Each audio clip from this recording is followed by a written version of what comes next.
Hi, today I'm going to make some fried breaded shrimp, keto and carnivore style.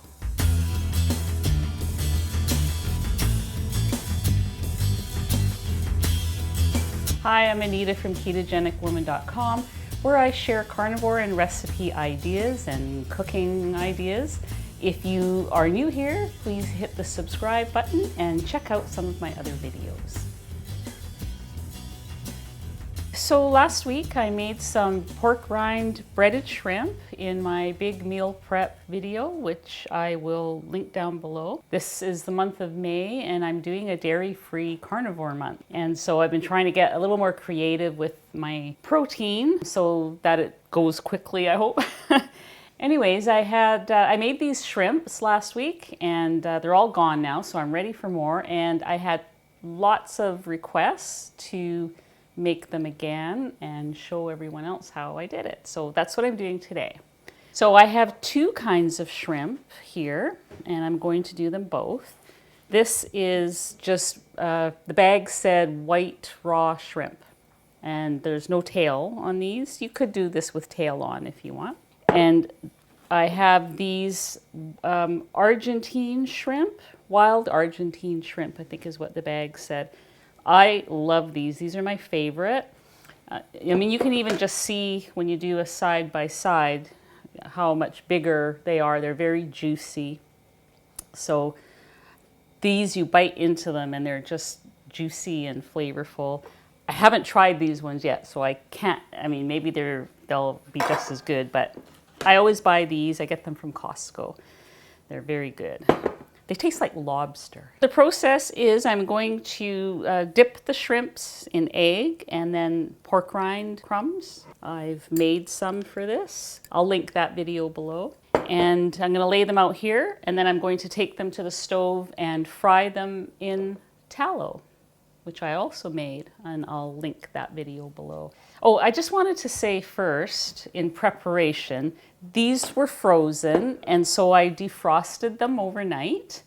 And then today I put them in a colander, like a big colander, rinse them off, and I let them kind of drain to get as much moisture.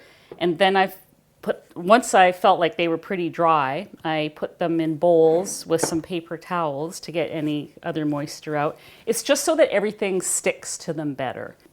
So we're going to get started. I think I'm going to need about 2 cups of the pork rind crumbs. So I'm going to make lots of noise. So I'm going to put that in this big container.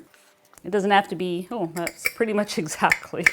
But it doesn't have to be exact. And I like to add a little bit of Old Bay spice. You don't have to. You could add nothing. You could add some salt, whatever you like to use. I'm only going to add a teaspoon. I would love to add a tablespoon, but I'm trying to take it easy with spices these days. So that's just my little bit of flavor there, and I'll mix that in. And then in this container, I'm going to put the egg. I'm not sure if I'm going to need both these eggs, so I'll start with one. And if I need the other one, then that's fine. Just very simple.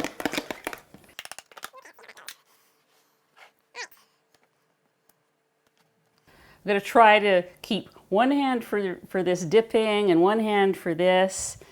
I usually end up getting kind of confused and the hands cross over, so we'll see how this goes. This is a piece of wax paper I have on the pan here so that the shrimp don't stick to each other and and to a bowl or something. I want to keep as much of that coating on as possible. I'm not even sure if I have enough coating for all this shrimp, and if I don't, I'll just stop and I'll use this shrimp later. I'll cook it later and just cook whatever I can get here for the purposes of this video.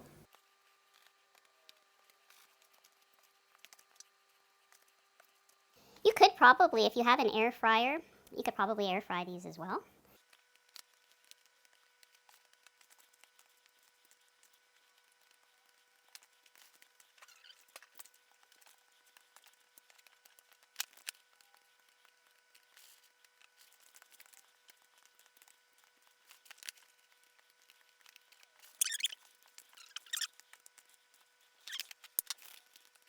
Okay, I think 1 egg and 2 cups of pork rinds was just about the right amount. This is about 2 pounds of shrimp.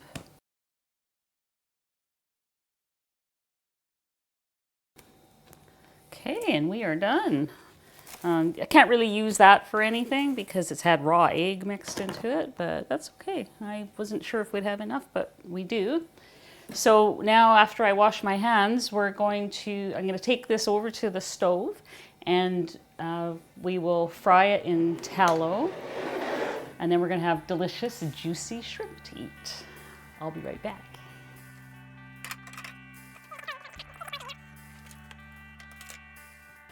All right, so I've got my tray of shrimp here. I'm melting some tallow. There's a good 1/4 cup in there, maybe even 1/3 of a cup. We want to have these things just almost like they're being deep fried. I mean, if you have a deep fryer, you certainly could do it that way too.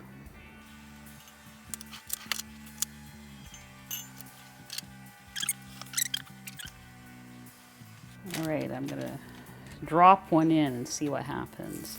Oh, there we go, it's sizzling. These smaller ones will definitely cook faster, so you want to keep an eye on them. Okay, so make sure if you've turned up the heat high in order to melt your whatever you're using, turn it down a little bit lower so that they don't burn.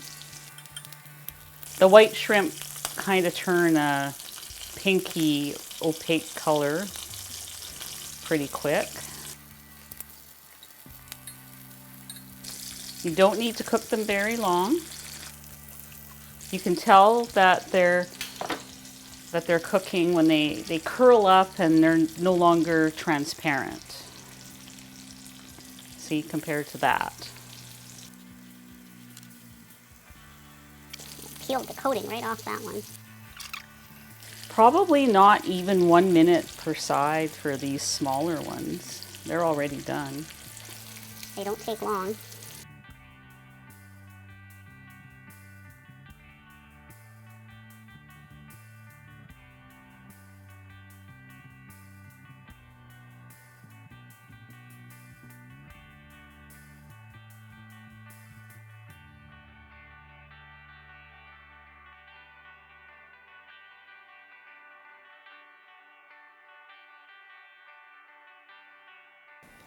Okay, we have this nice big platter of shrimp, 2 different kinds. And now that they're all sitting here like this, from here I can't tell which one is which. I'll only be able to tell when I bite into one. I wanted to talk about dip options, like eating them just like this, and I'll usually put a few on top of a steak for surf and turf. But I know a lot of people like a dip. So if you're keto, Google keto bang bang shrimp dip or something like that. It's really good. I think it's mayo with some sriracha and a few other things in there. But I always like to keep it really simple, even when I was doing keto. And even now, sometimes I make a little dip if I feel like having something different. This is a really clean mayo. There's no seed oils in it. It's made with MCT and, it's made with coconut oil, MCT, egg yolk, water, vinegar, salt, mustard, rosemary extract. That's it. And it's actually tastes pretty good. So I like that one. What you could do is you could mix in either, yes, I know this has sugar, either some of this sauce, but a few drops of this sauce, 1 teaspoon has 1 carb. I would never use a teaspoon. It would be more like a few drops. So, but if you want to avoid sugar completely, the Frank's Red Hot is good. You could even mix this with, say, some sour cream or mayo, just to get kind of a spicy little sauce. I've got my baconaise here that I made. So you could take, in fact, I'm gonna try it. I don't know, I've never done the bacon mayo with hot sauce before. So I hope I don't ruin some perfectly good bacon mayo here, but I'm gonna give this a try. There, just a few drops. And then I'll mix that in. Should be interesting. I mean, there's all kinds of different clean ways, whether you're keto or carnivore, to make a sauce. Carnivore people could even just melt some butter and put a few drops of this one in. It'd be very minimal, non-carnivore there, if you're carnivore-ish. So I'm gonna try one with this. It's good. I mean, I don't know if I'd go out of my way to make the sauce, but if you want a sauce, this is one of the Argentine shrimps, and it's very juicy. You bite into it and it feels amazing. I'm going to see if I can figure out which is the white shrimp. It's got to be one of these here. Okay, so this is one of the white shrimp. It is nowhere near as soft and juicy as the Argentine shrimp. Nothing will ever compare to that shrimp as far as I'm concerned, but it's still really good. I mean, if I had never tasted the Argentine shrimp before, I would be totally loving this, and I do, but you can bet I'm gonna eat all the Argentine shrimp first, if somebody else doesn't beat me to it. So they're both good, but if you can get the other one, go for it. So yeah, I hope that helps. I wanted to talk about reheating for a moment. So there's a lot here, and this may not all get eaten depending on how many people are going to be eating this for dinner tonight. What I was doing was reheating them in the air fryer just for a few minutes till they're heated through. Now, I didn't try it with the white shrimp, but I was doing that with the Argentine shrimp. They tasted just as delicious and crispy on the outside as the day I cooked them. So that's my recommendation as to how to go. I suppose you could warm them up in a toaster oven as well. I did not try microwave. So if anyone tries to microwave, and let me know how that goes in the comments below. And I've got some more seafood recipes coming up soon, so stay tuned, and we'll see you next time. Okay, so I can go, right? You are going. All right. What am I making? Why are these eggs over here? Well, let me just put a smile on my face. Yeah, put a smile on your face.